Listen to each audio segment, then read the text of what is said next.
I have prepared 3 pre-shows. Only 3? So, I mean, wait. Okay, yeah. So this is good. This is a good roll in for my pre-show. I would like to, as a stretch goal, get to the point where I have so many pre-shows that we can go into the show, and then we'll say, "Well, that's all we have time for," and then you'll play the outro. So we need like an hour of pre-shows. Yeah, that's my goal. Yeah, and then we'll just back it off after that. I hope today is not the day for that. Well, no, we only have 3 pre-shows. On that day, it'll be like, yeah, so here's our pre-show. And that's whenever you hit like 5 or 6 pre-shows, that's whenever you know we're not getting to an actual show. I don't know if we're going to have any listeners left when we get to that point. But yeah, that'll be the week. I don't know. Maybe at that point, we'll have so many listeners that they keep writing in.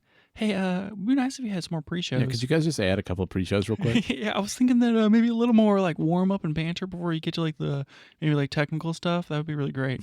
Yeah, if we could just get a few more pre-shows. Just write in if you need more pre-shows. Yeah, I wouldn't hold my breath for that, but okay. Okay, next one. This is maybe a little too inside baseball. Our outro still says to follow us on Twitter. And like I'm okay with calling it that. Do you think it'd be better if we said follow us on X? No, I hate that too. Well, we don't really. Where do you want the people to follow us, Lucas? I think you just keep following us on Twitter. That's fine. I mean, you're only on Twitter.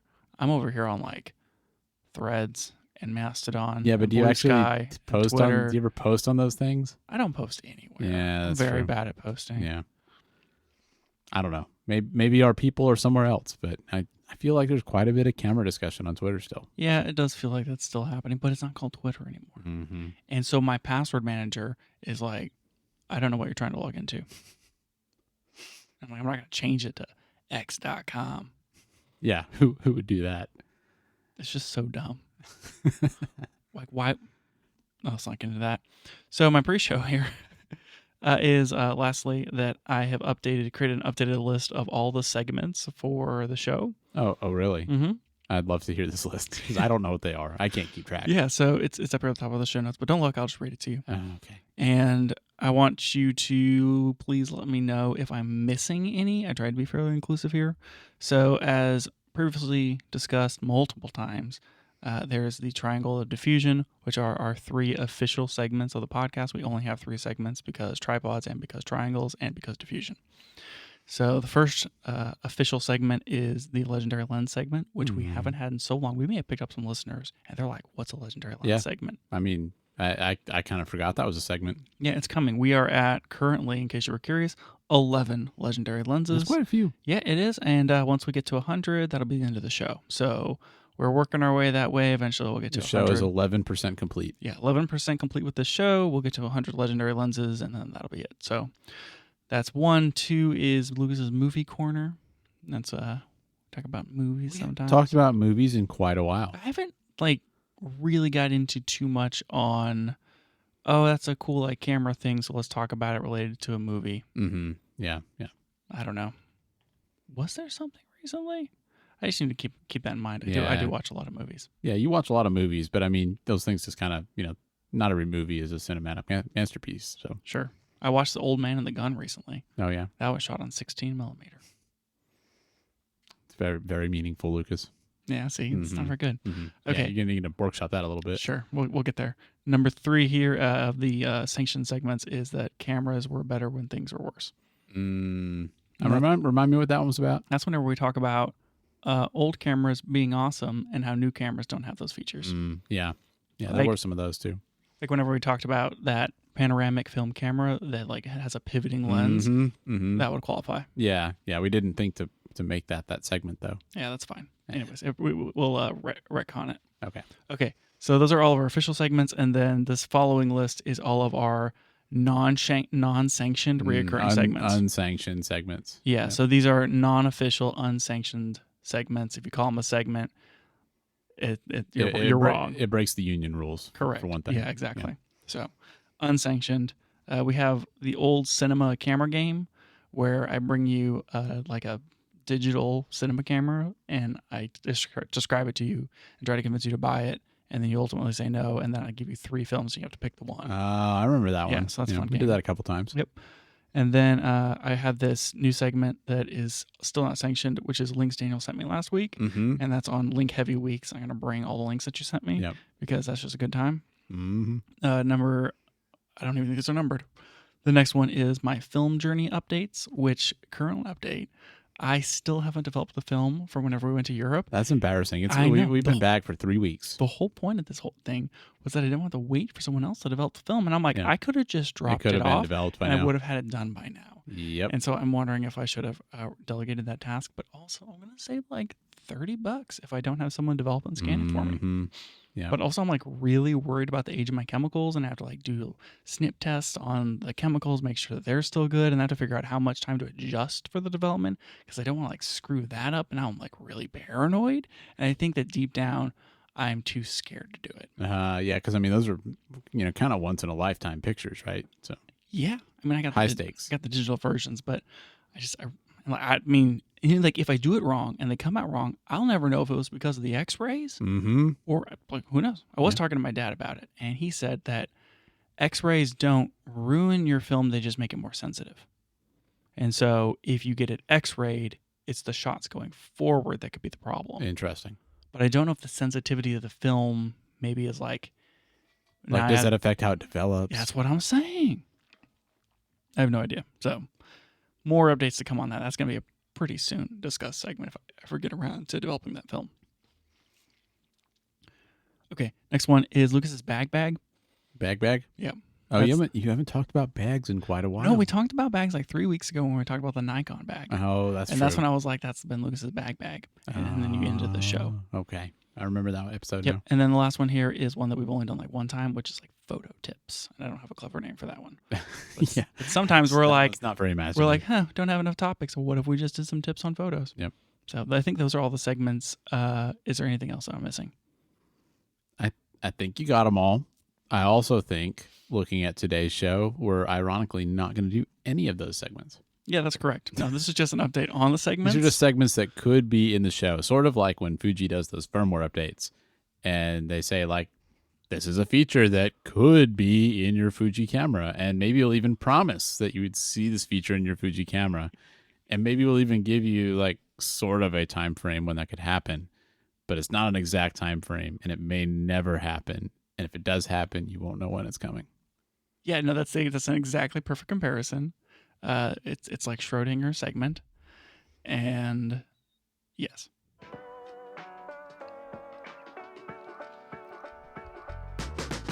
Welcome back to the Camera Gear Podcast. I'm Daniel, And I'm Lucas. and we're here today to talk about the gear, software, and techniques we use to shoot photos and video. I also made a list of reoccurring bits, but I can't acknowledge those because if you acknowledge a bit, it dies. Yeah. So we're not going to talk about that. I don't even know why you made that list. It's just really just as like a kind of like a self-gratifying thing Yeah. of like, I think these are fun. I think you need to not even share that with me. I'm not going to. Don't look at the top of the Play notes. those cards close to the vest. Yeah, I'll move those to my secret show notes. Yeah, that's a good plan. Okay, so last week we went way too long on the S9, and I was like, man, Daniel, we're gonna have to move the GH7 to next week. And I'm like, coming in today, I'm like, man, do we have enough to talk about? Like, we're gonna talk about the GH7, and like maybe we'll talk about that Sigma lens. Like, is 2 topics gonna be enough? But I feel like it's gonna be too much. Yeah. Yeah, this is going to be an hour-long show, would be my guess, because I think we have probably more opinions on the S9 or on the GH7 than we did on the S9. Now people are going to be expecting it. Now they're looking at the timestamp on their podcast player right now, and they're going, "It says 49 minutes." Did we set our expectations too high here? That's what I'm thinking. Yeah, well, I guess we'll have to see what happens. Yeah, we'll see what happens. Yeah. So I'm going to just cover the first bullet point under Lumix GH7 right here, and that says yes. Yeah, it does. Yeah, do you have any opinions on that first bullet point, Daniel? I actually do, and the opinion I have is that I think before this camera was announced, I would not have expected it to be something that you would be excited about. And so I think it's going to be interesting to see why, because I mean, GH7, like, no big surprise, it's micro four thirds. I think we've said on this podcast that we think that micro four thirds is more or less maybe not dead, but not something that we're interested in investing in at this point. And here's this camera, and somehow we're excited about it. I don't know. I just think that's interesting. I feel that deep down, I'm like a GH series fan. I like how people would hack them when it was like GH3, and then Panasonic was like, "We'll just give it to you," and then did in the GH4. You had a GH5, and like, it's a great camera. I really wanted to buy one whenever you buy your GH5, and I was like, man, it's just kind of like, I don't want to like spend the money on it, blah blah blah. And then I was like, I'm gonna move into a larger sensor. But it was a great camera. It still is a great camera. I would say the GH5 was a legendary video camera. Yeah, I mean, it's definitely peak GH was GH5. But the GH7 seems to have ironed out a lot of the wrinkles of the GH6 and kind of fixed some of the issues, mostly focus related, that people had with the Panasonic series cameras. And now, to me, this release and like what they came out with, it's like super exciting. It's super cool. And if you're looking for something to shoot with in Micro Four Thirds, or even something that has a really expansive video capability in a very mobile package, it's like this is going to be a go-to camera for a lot of people. Yeah, I think it's a pretty cool release. Yeah, so let's get into it just like a little bit. I'm gonna run through just a little bit. I'm gonna run through this like bullet by bullet because there's so much stuff here. We're gonna skip over. So still not a stacked sensor in this camera. But one might wonder, like, does it need to be when it's Micro Four Thirds? Yeah, I would say yes. The Olympus OM1 Mark Deuce is stacked. I mean, that camera is more expensive than this camera. Yeah. Is it? I mean, it seems like $2,000. It seems like on this camera, I mean, they don't really struggle with, like, let's say frame rate or data rate, but you do still get some rolling shutter. That's kind of my point, is that small sensor advantage is you can read it out faster. Sick. What they're doing here is, so you can do up to 60 frames per second with autofocus and dynamic boost enabled. Yeah, which is a pretty big deal.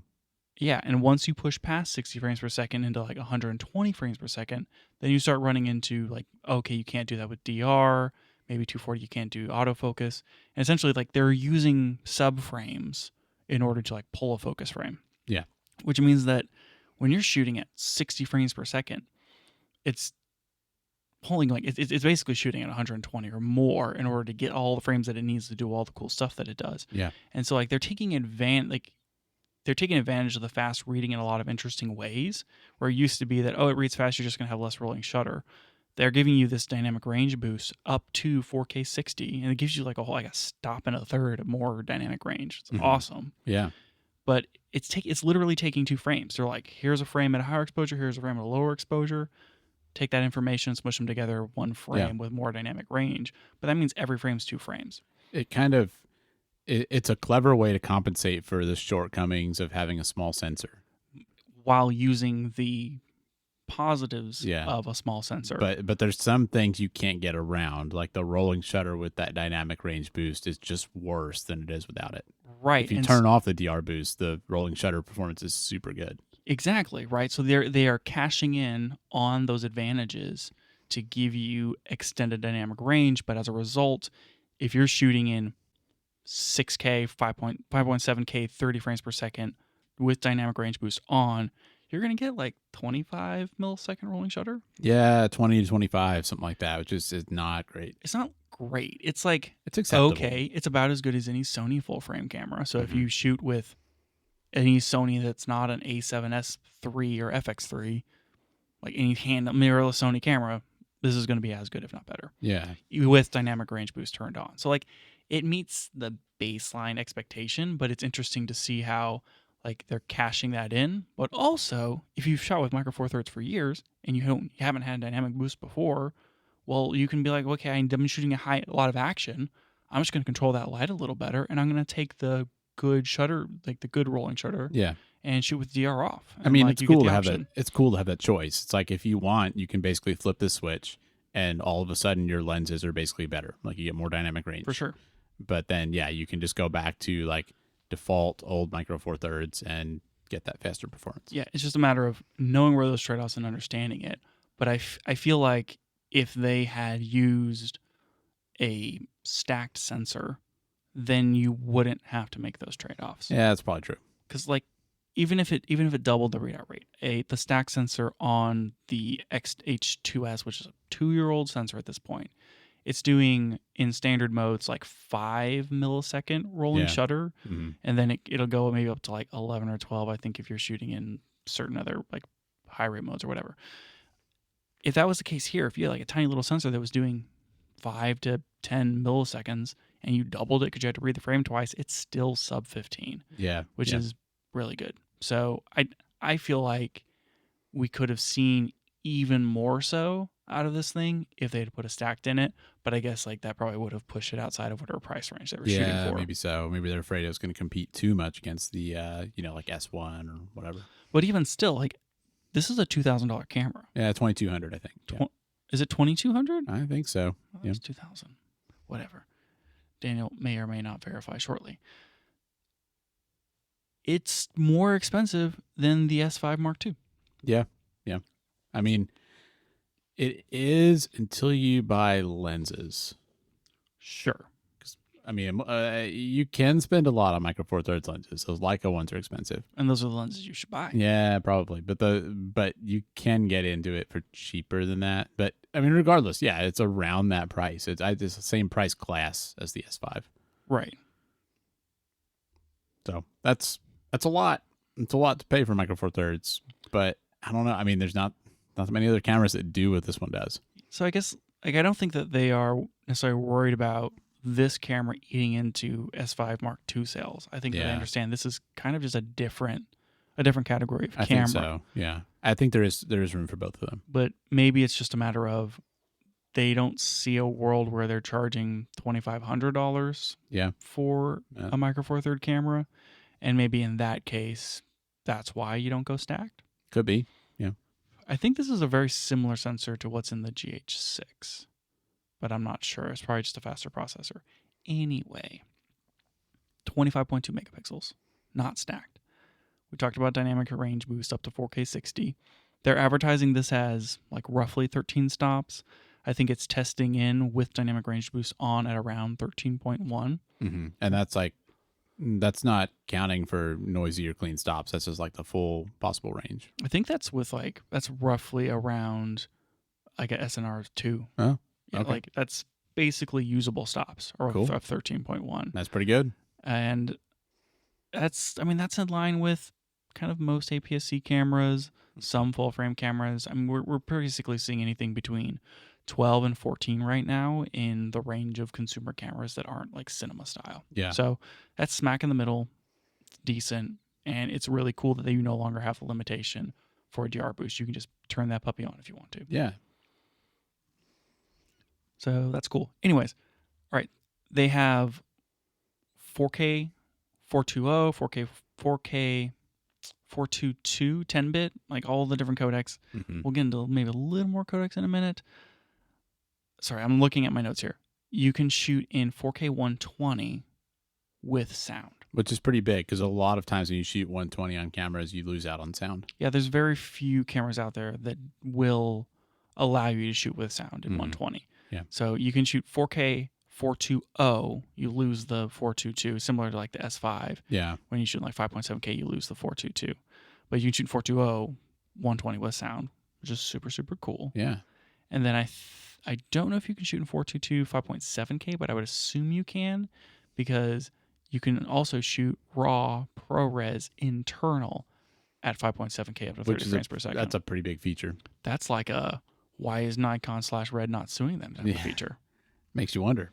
Do you think there was some sort of licensing deal, or do you think that people are saying, or other camera companies rather, oh, Nikon's not going to sue us. They had to deal with this thing with Red, so now that Red's out of the picture, we can just ship it and see what happens? I don't know. That's a good question. As we'll probably discuss later in this episode, there's precedent for Panasonic licensing from other camera companies, specifically on the GH7.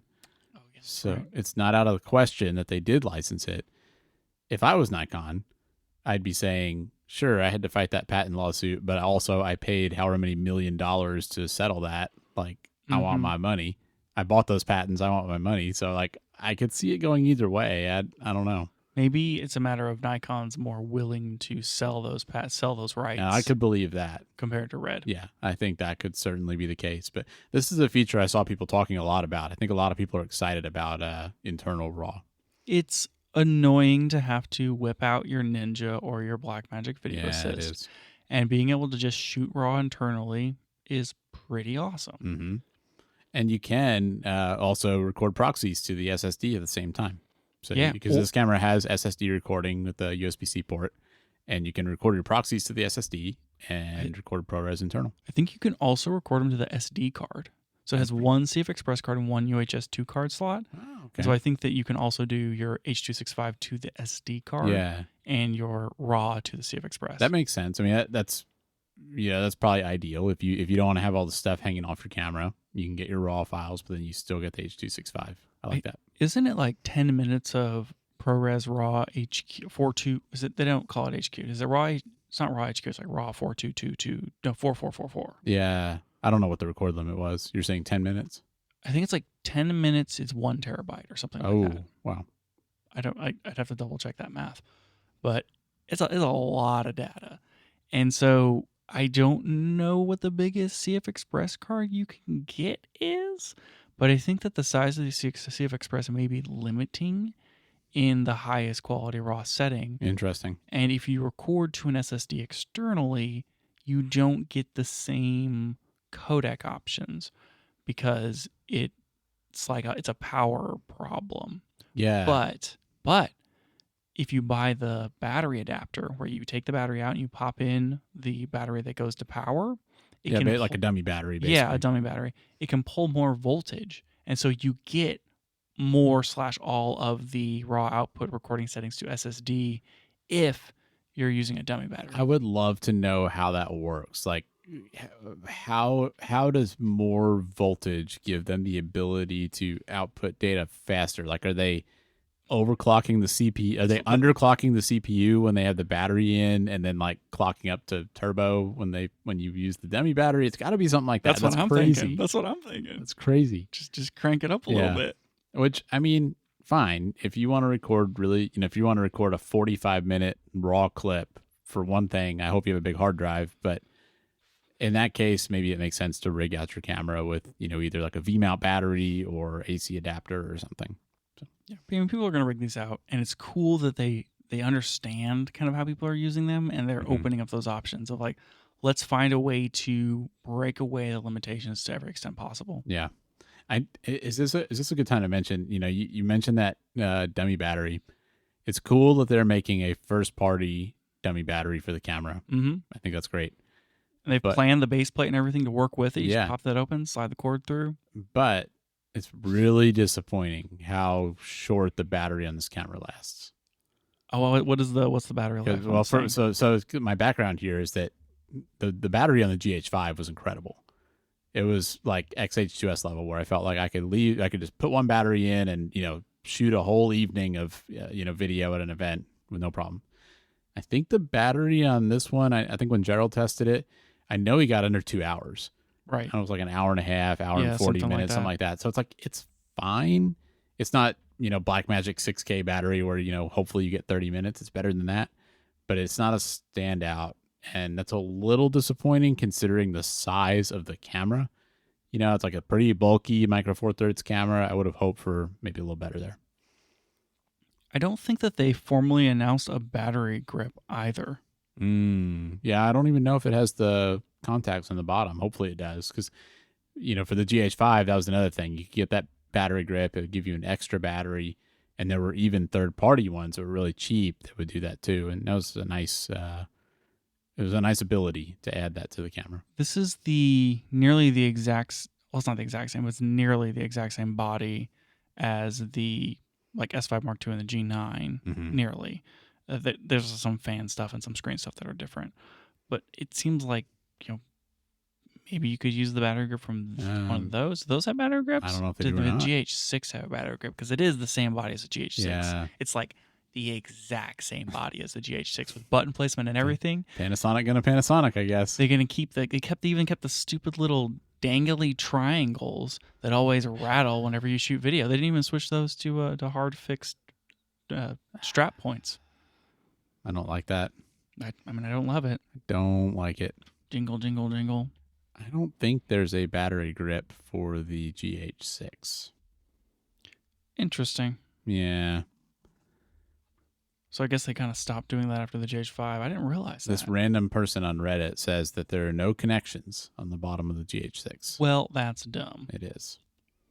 It's 1 point of guessing. You know what? Nobody buy this camera. Yeah. Ruined. No, it's... I don't know. It just is what it is, and I don't think the battery life is that bad. It's just, I was just disappointed it wasn't better. It could have been better. That's all I'm saying. Yeah, so I guess if you need extended operation capability, you have to rig it out and buy the dummy battery that comes with it, or that you can buy with it. Mm-hmm.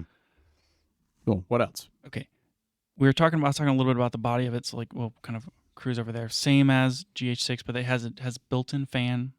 So you nice. When they start overclocking your camera CPU, it's not gonna overheat. Yeah. And it has all those good Panasonic ratings. They really stress test, especially this camera, because it seems like the market for this GH7 is geared towards people who are in maybe extreme environments or doing documentary or out in the field or a crash or cam. Really hot, crash cam, really hot environments, and so. They are splash resistant, freeze proof, and it's heat rated. This is a solidly built camera, and it's really cool that it's splash proof with a fan. Yeah, you don't see that much. I would not expect to see that. Yeah. And you were telling me something about the product video. Yeah, well, when they announced it, they had a live stream event that I had forgotten about, and then somehow I managed to tune into it right when it was starting, and so I got to see this video and.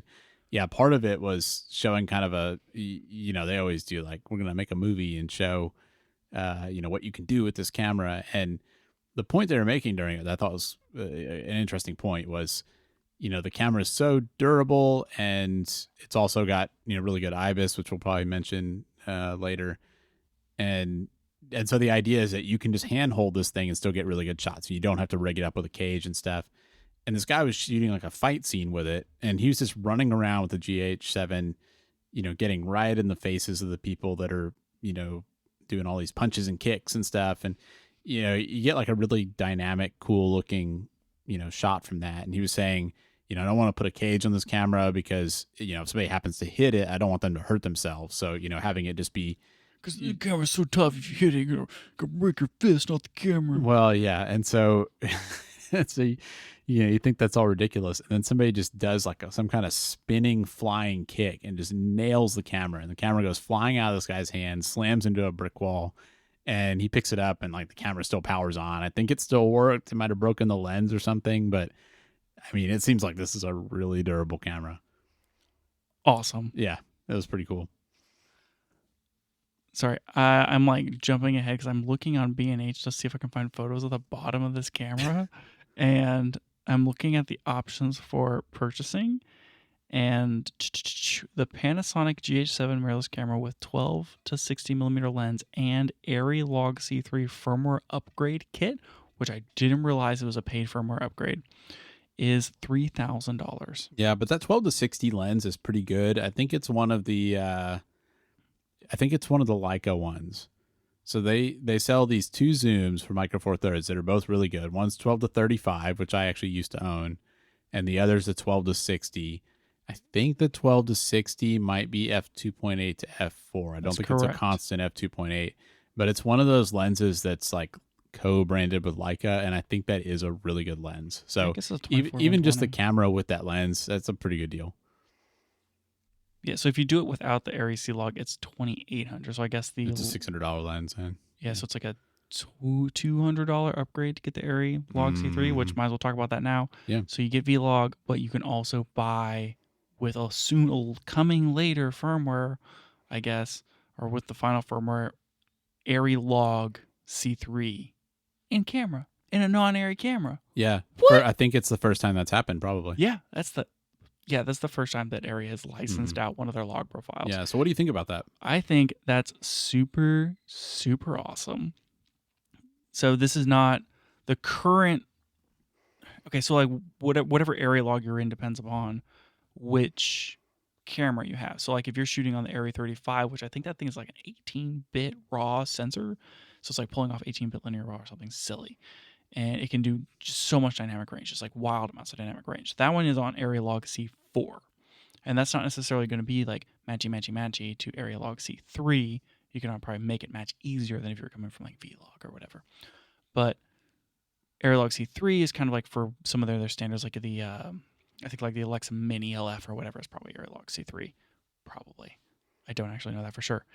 I have looked into Area Log C3 because until DaVinci Resolve 19 finally comes out in non-beta, there has not been an F-Log 2 color space transform in DaVinci Resolve. Yeah, so you've used Arilog C3. Yeah, so I did instead, I did a lot of deep dives into log profiles, and it was looking at like log curves and like where's middle gray, and just kind of looking at the transform equations.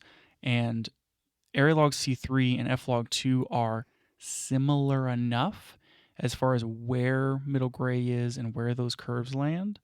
And what's different about them though is like F-Log kind of goes out to, I think it's like -9 to 9 or something, and then Arilog C3 goes out farther. There's like more distance before you start clipping on the top and the bottom on that like log graph. It goes out to like, I'm doing this off of memory, so don't quote me, but it's like 10 or 11. It was like 1 or 2 stops on both ends you get out of Arilog C3 compared to F-Log 2, and then from F-Log 2 to V-Log, it's even less. V-Log, it's like +or -7 or something. It's very much more constrained on the dynamic range top end and bottom end compared to some other log profiles. Yeah. And Vlog was has been the log profile for the GH series up until now. And it still is. You still get Vlog on there as well as on the S5, S1H. Right. And some previous GH cameras had like a Vlog Lite or whatever. Yeah, Vlog L. Yeah, and so it's kind of cool when we got full Vlog.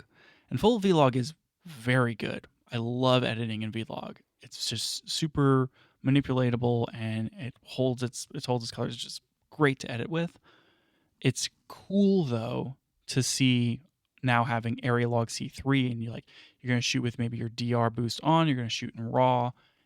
It's nice to have a log profile that has more range to it. Yeah. And so it's not necessarily like you're going to be able to capture more dynamic range out of your camera, but this profile is probably going to be able to maybe like give you more flexibility for some higher dynamic range scenes. And it's just super duper cool to have this in there. And then also, I guess the other plus side is going to make it easier for your workflows if you're trying to pair this into an area type workflow where you have a GH7 as a crash cam. Yeah. And you're using it in pairing with a actual Arri camera. Yep. Yeah, for the older GH cameras, they probably have it for the GH6 now, but there used to be this transform LUT you could buy that was called like GH Alex or GH Alexa. I don't know which, but it was basically supposed to be, a Vlog conversion LUT that would make it kind of have that airy look with the highlight roll off and all that. And a lot of people really liked that transform. And so it's kind of neat that now you can just get that from Panasonic. I mean, this is an actual LUT. This isn't, this is the actual Arri C-Log 3. Right. So it's not like they bought out this company or whatever, but it's just kind of interesting. So I think that it was Stallman, the YouTuber guy, photographer. He had posted to Twitter like an image of both. And like it's still pre-release firmware. We're not even on final firmware. Yeah. And I don't know if he shot it in log and then did just a LUT or if he did a color space transform. Unclear. But he did like a comparison of this was shot in Vlog transformed to a Rec 709, and then this was shot in Arilog C3 transformed. And that was an interesting side by side in that the Arilog C3 had an obvious shift towards magenta compared to the Vlog, which was tinting towards green. And often, like whenever you see those things next to each other, you can't tell which one's correct because you're like, that one looks green, that one looks magenta, and I don't know what's right. Yep. But it was interesting to me that the Arri pushes towards magenta, which is also something that we often see from like Canon and from Fuji, sort of. Fuji footage is very green, if you ask me. Yeah, like they have a lot of green to it, but I think that F-Log wants to be more magenta, and I think it's mostly because they're compensating. Yeah, But yeah, like because you have whatever it is, 20% more green on the sensor, it's just going to favor green. Yeah. And also Eterna just kind of looks green because I think it's like a cinema thing where you kind of push it a little more into the green. Whatever, it doesn't matter. Point is, you're going to be dealing with different tints, I think, between the logs. It'll be interesting to see what like the final versions look like. Mm-hmm. And maybe Arri Log C3 will be easier to match to your Canon footage. I don't know. Yeah, I could see that. I think it's a cool feature. It's kind of a nod to how people use this camera in terms of, it seems like even though it's Micro Four Thirds, there are people that are shooting real stuff on these GH cameras, and it's cool that Panasonic is giving it pro features and they're still investing in this platform. Yeah, it makes it feel very legitimate, and adding things like RAW and Arri Log C3 feel a lot like they're like this is a pro camera. People are going to use this to make documentaries or all kinds of like content for like movies and streaming services. In addition to like there's going to be obviously gonna be like YouTubers and that sort of thing, but people like use this for legit workflows, not just like I'm shooting video of my dog or whatever. Not that that's not legit. Some people just like that's their thing. They shoot videos of dogs. It's fine. You can use a GH7 for that. But you can also use it to shoot like your National Geographic documentary, probably. Yeah, I mean, this seems like a great documentary camera. Yeah, it really, really does. And I think that they understand that. And it's like, let's have this dummy battery. And let's like have that raw internal and like add all these features. And so it's really cool to see that. But they still didn't put a stack sensor in it. They have so many other cool things in it. Okay, fine. There's so much else. Okay. Anyway, mention the dummy battery. You mentioned IBIS, and it seems that people are saying this is even better than the GH6, which already had class-leading stabilization. It just seems like nobody can match Panasonic on IBIS, and every time they release a new camera, it's better than the previous one, and I don't know how they keep improving it. It's just that incremental improvement, I guess. Apparently, it's just like super duper good, even like in natural looking, right? Like you turn on the stabilization, it's going to take out like the jitters of your hand movement, but still allow you to be able to have natural handheld looking footage. Which honestly, that's the biggest thing. And I think they did also add some new electronic stabilization that's supposed to be improved as well, which I think is also good. But yes, it's like a 1 point something crop or whatever. But all of that, like that's the biggest problem I've had with IBIS on other cameras, because my first real video camera was a GH5, and I got used to being able to do like panning shots and stuff, holding the camera and kind of like orbiting it around something or whatever. And it just looked great every time. And I feel like when I've tried that on the XH2S, sometimes it works. And sometimes I get kind of like weird jumps in the footage where it's like the IBIS tries to compensate, but then it realizes like, oh, we're moving. Like, let me, like lose the lock and then reacquire it. And I don't know. It's just, it doesn't feel like it works as well as it did on the Panasonic. Did you ever try it with the EOS R? Like any feedback on the Canon? I can't remember if it did or not. I mean, that camera didn't have IBIS. Oh, I guess you're just dealing with the lens at that point. Lens IS and the electronic stabilization. So, kind of a different deal. Yeah, it really is that trying to find the balance of, are we locked on right now and just trying to hold a still frame, which is definitely a photo first consideration for IBIS, is you're trying to keep the static frame while not letting the camera move. But that's what IS Boost should be for. Sure, exactly. Which both cameras have. Like the GH cameras have that. And by the way, it was incredible on those cameras. Oh, for sure. And, like the Fuji XH2S has that. But I'm just not as impressed. Yeah, it's that natural movement. You want to be able to handhold it and not have it do like the jumping, jerking IBIS thing. You want it to feel smooth. And it's either like load that puppy up so it weighs 15 pounds and then just hold it, or like better IBIS. And Panasonic is just class leading when it comes to that internal stabilization. I used to think it was the Micro Four Thirds, and I'm sure that helps. But even their full frame cameras feel like they have really good IBIS, like the S5 Mark II. And I think a lot of that kind of goes back to they did themselves a bunch of favors with the L mount. They gave themselves some room to. It's a pretty large image circle room on that. So. That's why Sony just gives you the data off the sensor so you can stabilize it later. Yeah. Yeah. That's about all they can do. Yep. So great stabilization. Mm-hmm. Like this is it's super rugged. Like this is your run and gun video camera that can just shoot raw. Yep. Awesome. Yep. I mentioned full vlog. We haven't even talked about face detect autofocus. Yeah. Daniel. We're like 40 minutes in. I feel like we have to mention that though. I mean, so the GH6 did have face detect autofocus. No. Did it not? They released the Okay. S5 Mark II. It had face detect. And then very shortly after, they released the GH6, and it was contrast only. I did not realize that. Mm-hmm. I mean, that's a huge improvement because it really seemed like Panasonic went from, not having face detect at all to having a really good implementation of it. And from everything I've seen, the face detect in the GH7 is really good. For sure. I haven't actually, we shoot with those S5s, but I don't know if I've really spent a lot of time using the face detect autofocus and the autofocus system on those Panasonic cameras. But every time I watch videos of people doing tests and that sort of thing, I'm like, boy, that just seems better than my Fuji camera. It does seem like that. It's- And I it's, feel like, like that's, frustrating I that think they I've seen that comparison. It's a little bit better than Fuji's. It's frustrating that they got that on the first go and Fuji's just been like, I can't figure it out. It was one of the biggest shortcomings of Panasonic's cameras, and I'm glad to see they addressed it. Yeah, they released the G9 Mark II, and there was a lot of people who needed autofocus in their video workflow, and they essentially switched from the GH6 to the G9 Mark II, even though it sacrificed a lot of the video features that you get out of the GH6, things like the fan and the extended record limits. I mean, they both have rugged bodies, but the GH6 was just a more capable video camera. Yeah. But it's like, I'll take the trade-off and get the face detect. And now you don't have to make that trade-off anymore. Mhm. You just take the GH7 and it's got all that Panasonic goodness in it. Yep. So super great ad. Really exciting to see face detect finally in a GH series camera, which I think just it legitimizes this as this camera is going to probably meet most of your workflow needs for years. Yeah. Yeah. And if you're, I guess we haven't we'll get into who it's for, but it's just like, it makes it ideal for vlogging too.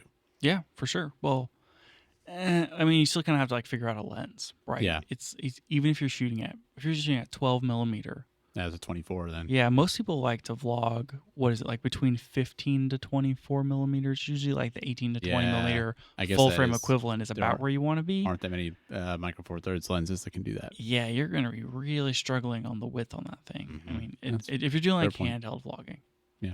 I feel like that's what the S9 is for. Yeah. Yeah. I guess so. Okay, so screen. Obviously, we got a viewfinder on this one, unlike the last camera they released. Mm-hmm. And this one has the flippy screen thing. So Yeah, it tilts and flips. It'll tilt. Awesome. And it'll also flip. Yep. And if you tilt it, then flip it, it's not in the way of the ports on the side of the camera. It's pretty convenient. It seems like this is probably the best design for this type of thing, and I hope that we just start seeing that on all the cameras. I thought that Sony has something like that, and then Panasonic has it now. It seems pretty good. I would think we would have seen it on more cameras by now. Yeah, it makes you wonder if there's like a patent thing or something, but I don't know. People shouldn't be able to patent obvious things Yeah, that's a whole different discussion. like internal RAW. Yeah. It's dumb. Anyway, $2,200. Do you think that's too expensive? I think it's on the edge of being too expensive. I think it's fair for what you get, honestly. Like, it seemed, especially, if you're into video, I think it competes pretty well against other things at that price. And I do think most people would save a little bit of money on lenses. And so, I don't know. It doesn't seem that unreasonable to me. What do you think? I think that it's really expensive for a Micro Four Thirds camera, but I think that the people who need a GH series camera for their workflow are just gonna buy it no matter what it costs. I mean, if it was like $8,000, it'd be a huge problem. Sure. But I think it being 22 instead of 18 or 2,000 is within reason. Cameras are just getting more expensive, Yeah. so I think it's an okay price. And I think it's what the it has GH6 enough. costs too. So. It is. Yeah, they didn't really. GX6 I think came out at Yeah, it was 2200 when it came out. I think so. So I guess kudos to Lumix for not, or Panasonic for not pushing that price up. Yeah. Now I will say it can get expensive because, like you mentioned, that Arilog C3 LUT is, some extra price. I guess it's $200 from what you were saying. But the other thing is they released a new XLR module, which I think is a pretty cool accessory that a lot of people would want to get for this camera. Mm-hmm. And that's $500. What's special about that accessory, Daniel? So it fits on top of the camera and then lets you record audio, through the hot shoe, kind of like Sony has that feature and stuff. Mm-hmm. But this one has 32-bit float. Yeah. And so if you plug a microphone into it, only with that module, like you can't do that with the normal mic input on the camera. But if you plug a microphone into that module, it records 32-bit float onto the camera, like onto the video files for the camera, which is really cool. Yeah, this is like the only hybrid mirrorless camera that can do that. Yeah. Like you can take your microphones that shoot 32-bit, but if you run it into camera, it's going to be 16-bit. Yeah, 24 maybe. Yeah, you're right, 24-bit, sorry. Depending upon the camera. Anyway, super cool. It seems like I'm trying to understand, is it using the preamps that are in that module and then just sending the signal to the camera, or is it using the preamps in the camera? And if so, why does it have to be through the module? Is it like an XLR thing? Like what? I think preamp is the wrong word. I think it's the digital to analog converter. Oh yeah, that makes sense. So it's like the thing that digitizes the signal. Oh yeah, that makes way more sense. I think it must be that XLR module has those converters in it, because like the camera only has one. It has two, I guess, because it has like the mic jack, which usually you can get two channels out of.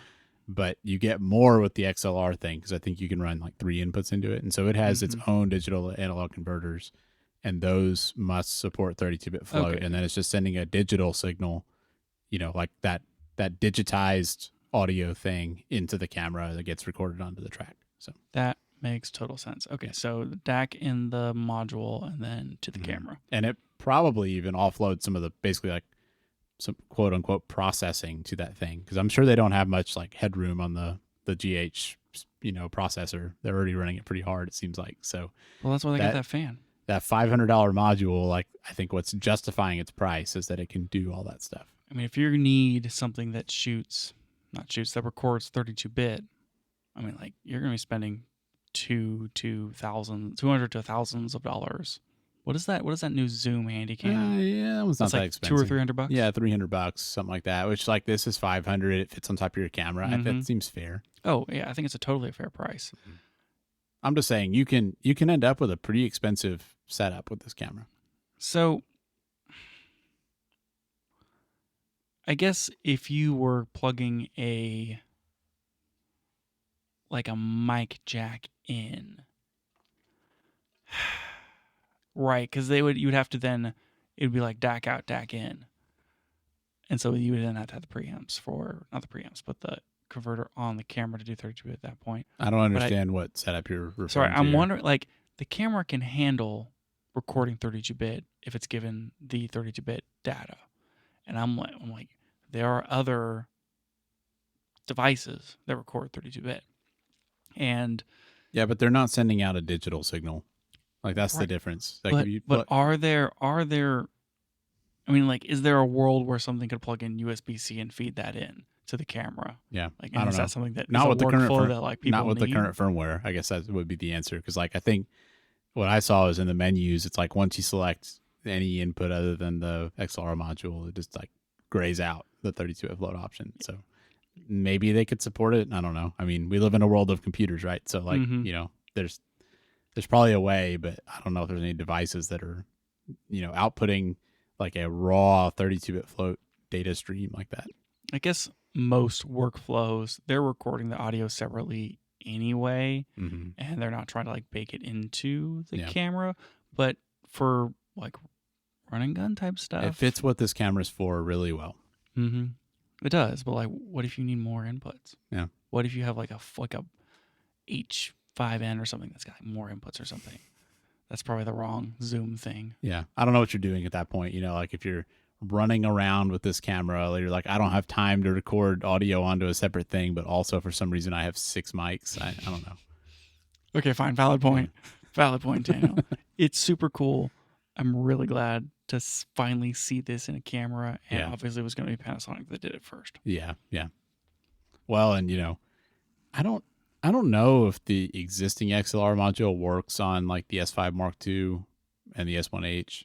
I would think maybe it does, but seeing this makes me wonder if this feature is going to come to future Panasonic cameras as well. I would imagine it would. It seems like if the processor can handle it and it's the DAC on the module, it should be able to roll that back. Yeah, or at least like future cameras, S1H Mark II. Mm-hmm. I'd like to see this on more things. Yeah, definitely. Me too.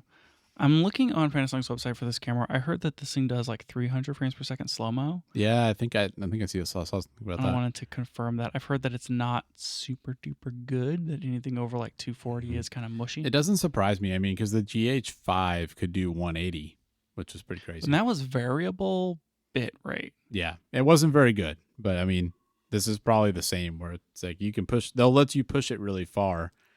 It's just, the quality's not going to be as good as the right. There's standard. like a break point where it's like anything over 120 or 240 becomes variable bit rate, and then it's just going to get whatever you get in order to make it work. Yeah, something like that. Okay, so we talked about the 300. We talked about the wrong shutter. We talked about the CF Express. Sweet. It has the LUT lab thing from the S9. Right? So they didn't put a LUT button on this thing. It just has the LUT lab features as like a tentpole feature. So you don't get it as a built-in button. I bet you can assign it to one of the custom buttons. I'm sure you could. I would be shocked if you couldn't assign it to the custom button. Maybe they'll even give you a sticker you can rename a button to be LUT. Oh, I hope so. You get some white out and just write it on there. Yes. Is the LUT lab as much of a feature for this camera as it was for the S9? I don't think so. I feel like the things people are doing with this camera don't really make sense for it. I think that if you could get like even the proxies, you would probably still want in your log profile. Yeah. I mean, the only way I see this being useful is as a preview LUT, which probably you could already do on all these cameras. Like, upload an arbitrary preview LUT to use on the monitor. Like, that's great. But I don't know. I feel like the person using this probably isn't really needing that. I mean, feature. on previous GH6 cameras, you could load in like 6 custom LUTs to like bake into your footage. Yeah. So like that's been a feature as well. I think that you can do 13 LUT lab LUTs or whatever in these cameras. It just goes back to what we were talking about last week for me, which is if I'm shooting in log or raw, well, probably not raw, but like if I'm shooting in log, why would I shoot in log and then apply a LUT in camera? Wait, I'm going to want the log for the dynamic range. Yeah. It's like if that's the case, just like give me the standard profile. I guess where this becomes, I mean, it's the same thing as what it was before, right? It's like you can shoot with a baked in LUT if you need a look straight out of camera immediately. Mm-hmm. And I guess the LUT lab is really just an extension of that feature that was already there for this camera. It makes it maybe easier to find and apply new looks. Yeah, I mean, I think it's that, but I also think that this is just Panasonic. Like, this is their new thing. Probably all their cameras are going to have this feature, and maybe it's just less confusing overall if they include it in the GH7 rather than leaving it off. Yeah, I guess that's true. So what other grab bag things did we miss? It's got a tally light. It has a full-size HDMI port, obviously. I would have been shocked if it didn't. And there's like, so we decided to go back to a micro HDMI because it's micro 4/3. I mean, it's got four custom modes, standard PCM operation. It's got all the same dials. I think they maybe improve the placement of that back right wheel slightly, even though it's the same body, but they still haven't added a lock to it. So some people are still hitting that back thumb wheel. Some people aren't. Otherwise, I don't know if there's too much else to mention there. Yeah, I don't have the screen resolutions on hand, but like they're basically the same as what they were before. They're not like class leading, but they're fine. I'm sure that's fine. It supports camera to cloud. Oh yeah, that's right. They added the frame.io camera to cloud. Glad to see that on more and more cameras. Same. Mm-hmm. Okay, lenses. Yes. Say you're like getting like okay, micro four thirds, just like from a broader perspective. Not dead because GH7 is here. Apparently. Yep. I think that this micro four thirds and this camera are still a really important and viable video shooting capturing mechanism for tons of workflows. Yep. And I think there's a lot of situations where this is the perfect camera because of its durability, because of its stabilization, and now it's autofocus and the internal RAW. This thing's awesome. Yes, you are going to have less dynamic range and worse noise performance in micro four thirds. And you're not going to have lenses that are as fast equivalently. But if you're like just getting into it, like you're like, man, that's it. I'm going to go back to micro four thirds. Do you have any recommended lenses? I mean, we both shot micro four thirds. Yeah. I mean, I mentioned really it was toward the end of my time with the GH5 that I bought that 12 to 35 f2. That was a constant f2.8. That was a really good video lens. It was stabilized. It's a good range. It's small. I mean, I feel like that's a thing you really want with micro four thirds is small lenses. That's one of the advantages of that system. That lens was good. The 12 to 60 that you mentioned comes in one of the GH7 kits is also a good lens. I think that lens is probably worth the $600. You had a 45 millimeter 1.7? I still have that lens. It's a 42.5, 42.5. which on basically converts to an 85. Full frame equivalent. That lens is super good and it's not that expensive. It's like super tiny too. I think that everyone who has a GH7 should buy the Leica Summilux 10 to 25 f1.7 and the 25 to 50 f1.7. Those are both really good lenses. Like Panasonic has this whole partnership thing with Leica, and they have micro four thirds lenses that are basically Leica branded. I think they are really good. They're not small, so you lose out on that part, and they're definitely not cheap.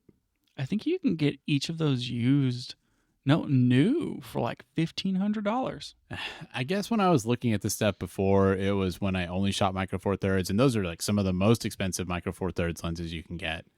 But I mean, yeah, in the context of really good APS-C lenses or average full frame lenses, they're not that expensive. Yeah, and they're super duper good, and they're super duper fast. Yeah. The only other lens I can think of offhand that I think is interesting is there's a 35 to 100, which is their 70 to 200 equivalent. I think it's f2.8, and it's pretty reasonably priced. It's under $1,000.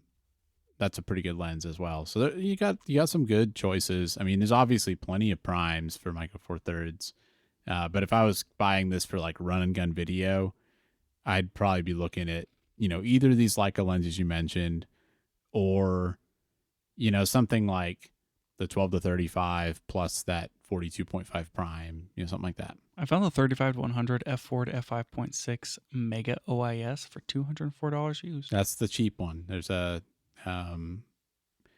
with a lot of these lenses, the 12 to 35 is the same way. Oh, here's the 35 to 100 power zoom for $1,000, and that's the Panasonic Leica DG variant. Yeah, I think that's it. That looks awesome. I don't know if it's a power zoom. I think it's probably power OIS. Oh, I read that wrong. It is power OIS. Yeah, which just means it has really good stabilization. So that was a good lens too. So that looks like an awesome lens. Man, there's a lot of good micro four thirds lenses out there. Yeah, especially if you don't need anything ultra wide. When I had the GH5, I used the speed booster with the legendary Sigma to 18 to 35. That's a great combo. It is, because with the speed booster, that was effectively like f1.2 or 1.3, right? Which was pretty great with the GH5 that was bad in low light. Yeah, you're like sub 2.8 equivalent basically as far as light gathering. Even though there's some losses and some weird diffractions whenever you use speed booster. Yeah, blah, blah. I honestly I was gonna say I don't think I would go that route again, because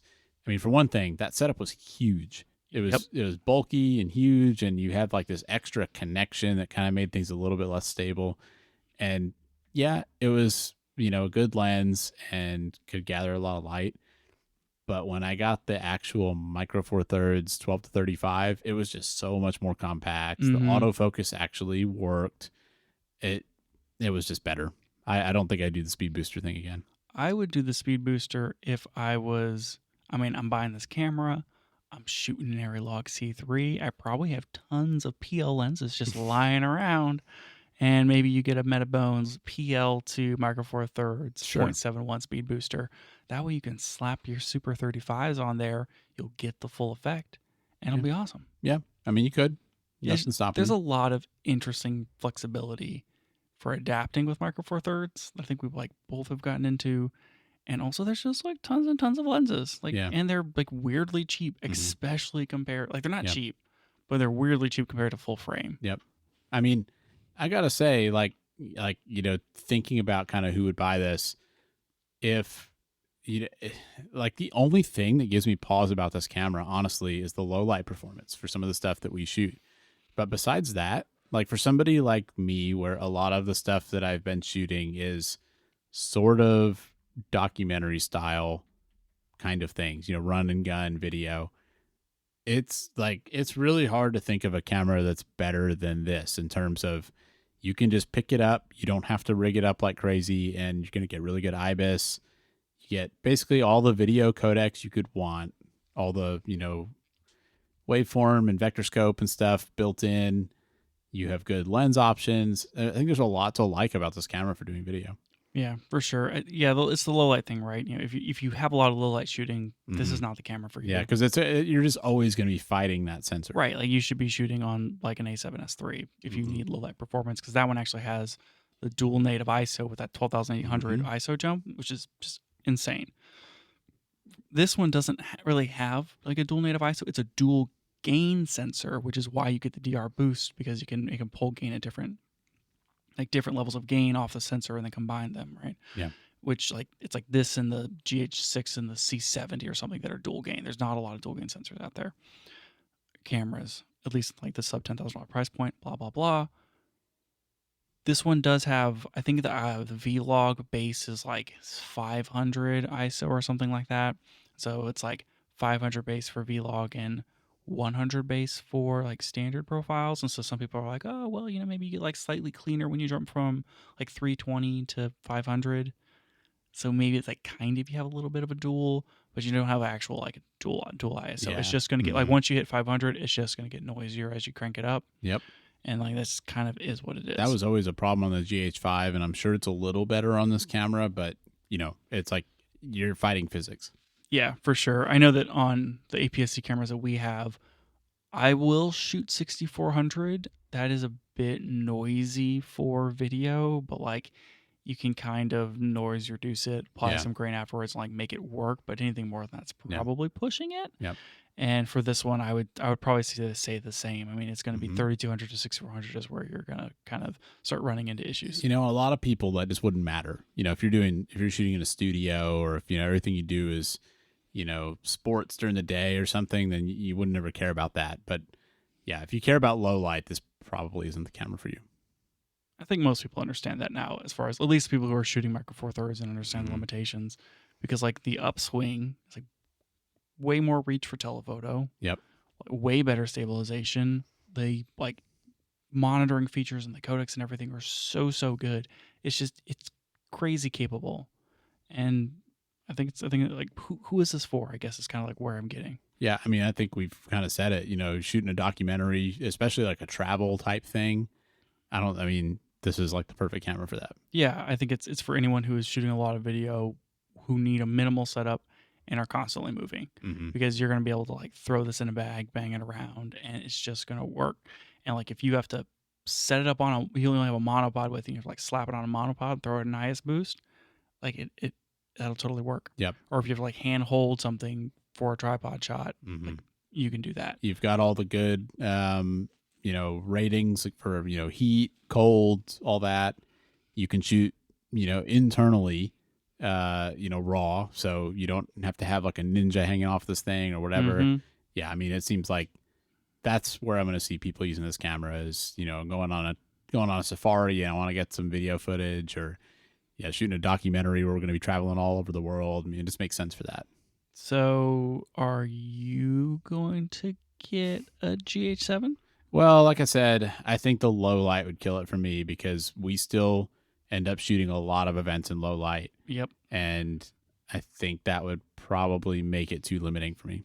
But I really want to see all the features from this in an S1H Mark II, because if they had this camera, the full frame, I think it'd be perfect. Yeah, so it's not a segment per se, but I have this list here of Daniel's cases for Panasonic. Mm-hmm. So I'm just going to say GH7, but full frame. I mean, in a lot of ways, they do everything I want to see. Like they prioritize video features. They were the first ones to add this 32-bit float internally recording onto the camera. They always have SSD recording. Like all their recent cameras have SSD recording. And they do a lot of good stuff for video. And it seems like, especially compared to Fuji, where the XH2S is this video powerhouse that they've crippled by not adding all these features. It's like Panasonic gets it. They just give you all that stuff. Mm-hmm. Definitely. So my list here so far is 1, 2, 3, 4, 5, 6, 7, 8, 9 bullet points long. That's quite a few, but Panasonic needs to release the dang camera. You can't buy it if it's not out. That's true. It's never going to happen, Daniel. They don't even care about the S1H. I don't think they do, because it's probably not even the next S series camera they release. They're going to release a regular S1, and then a year after that they'll release an S1H Mark II, and who knows? It's just it's never going to happen. Yeah, maybe next year. Next year will be the S1H year. Maybe next year, and we'll be so happy about it. Mm-hmm. And then you're gonna buy the camera, and it'll be great. We'll talk about it for 14 episodes in a row. Yep. So I have one more topic on here, but to expectation, we have successfully pushed an hour on the GH7. So I think we're gonna push that Sigma topic to next week. That poor Sigma topic. This is the second week it's been pushed off, but I agree with you. I think this is the GH7 mega episode, and we did succeed. This is terrible. We did a mega episode on both Panasonic cameras that released. I guess we had like a Fuji one recently. I just keep having to push things, Daniel. Like I didn't realize that we didn't actually get into the GFX 100 S2, and I'm like, oh man, I guess we're gonna have to talk about that later. Unfortunately, that one probably isn't an episode by itself. No, probably not. But like we could do that, and we could do the 28 to 45, which we still haven't talked about that Sigma. Yeah, I have so much things to say about that. I know. But next episode was going to be my C400 Super episode. Oh man, because the C400 is pretty cool. That's a pretty cool camera. We are going to have to talk about it at some point. So we'll figure it out. Yeah, more to come. And there's also now an upcoming Blackmagic Ursa Cine. What? That's so we talked about that a few weeks ago, the Blackmagic Cinema camera. Mm-hmm. But at WWDC, they briefly teased a version of that camera with like an immersive lens thing on the front, where it's got 2 lenses on it, and it's made for like shooting Apple Vision Pro content in VR. Okay, I didn't see that. Yeah, thing is crazy. What? So a lot of camera stuff going on right now. When is that happening? Later this year, apparently. Jeez, they also were like, and people who love shooting on the Canon R7, this amazing video camera, here is an APS-C fish. I'm like, what is happening right now? Yeah. Geez. Yeah. So a lot of camera stuff going on. But I mean, this is what we said this show is going to be about when we started it, was digging way too deep into things. Like, where else are you going to find people talking about the GH7 for an hour? I will say that anything less than 20 minutes is disrespectful. Yeah. I agree with that. Is that kind of like any dog under 50 pounds is a cat? Yeah. No, that's exactly the same. Yep. Anyways, so what is it? Next episode is going to be the Z6 Mark III. I forgot about that one too. There's so many cameras. All right. We'll see what happens next week. Sweet. That's it for the show today. Thanks for joining us. And if you liked it, tell a friend so they can check it out too. You can find out more about the show at www.cameragearpodcast.com, and you can find us on Twitter at CameraGearPod. We'll be back with more next week.